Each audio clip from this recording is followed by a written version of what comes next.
ریبی سێ چوار ڕۆژ پێش ئێستا بزانم ئاگدار بووی پۆستەکرا نازانم دیتە تاتە بەرچاوت مۆدێرنەک بوو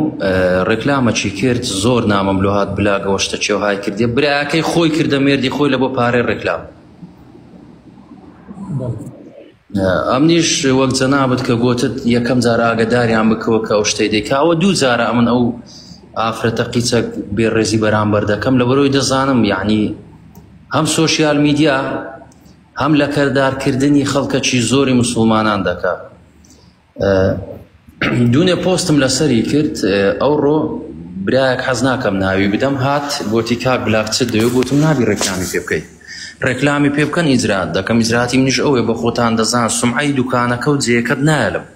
گوتی چ دەوێ گوتم دەبی پێ برێ ڕوونکردنەوە چی بدە ڕوونکردنەوەکەیدا لە بابەتەکەی کەشتەکی ئەو هابووە ئەوجا ئەمنی لێرە یەک داوام لە مامۆستای خۆشەویستەیە خوا مامۆستا جار جار باسی ئەو تەوەرانە بکەن یعنی لە ناو لایفەکانتان زۆر ملحیتەیە منافەسە دەکا غەڵەت دەکا ینی جێیان دیارە ینی ناسراوە ئەوە نییە تو بڵێ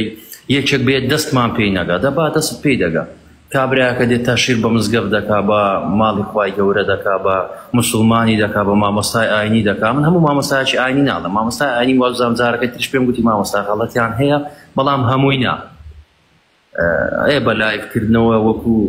لێکدانەوەی خەونەوە جارەکەیت بۆم باس کردی بۆ جەنابەت بەڵام ئەوەیان زۆر زەرور بوو دەبینن مۆدێرنەکان ینی بە شێوازی دینی دێنە پێش لە بەرۆی سەرنجی خەڵک ڕابکێشن بلاگیانی شتێک پێ بڵم بەڵێ ئەو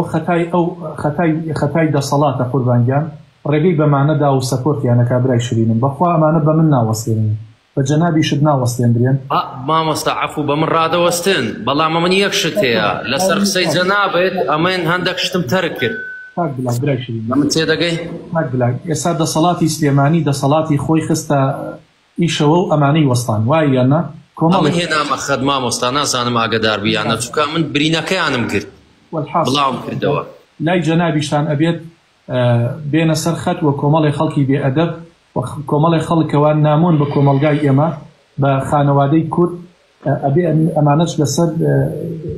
شاشەکان قەدەغە بکرێن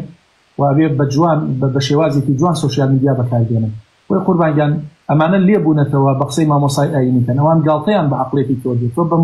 متەخەلیف و بدواکەوتوو ئەزانن ئەکید برای شرینم بۆیە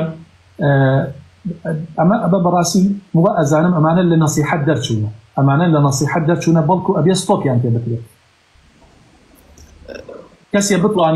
کەسێ بتوانێ گاڵتە بە هەموو هەستی شعوری هەولێر بکە هەولێر بۆ منە 2 ملیۆن کوردی مسلمانی تایە 2 ملیۆن خانەوادەی تایە کەسێ بتوانێ گاڵتە بە هەست و شعوری 2 ملیۆن کەس بکە و وەکو بەرزەکی بانانش بسوڕێتەوە و کەس ڕێگەی تێ نەگریە کەواتە ئەمە لە ئیشی مامۆسای ئاینی دەرچووە لە ئیشی دکتۆر و خەڵکی مناسح دەرچووە براشرینەکەن ئەمە ئەبێ ستۆپی پێ بکرێت مامۆستا ئەمە ستۆپم پێ کردوون لەوەی کە ڕێکلامی بازرگانی لێ ناگەڕن پێیان بکەن ئێستا ئەوانەی کە ڕێکلامیان پێ دەکەن زۆربەیان لە سناپی گوتیان کاک بلاک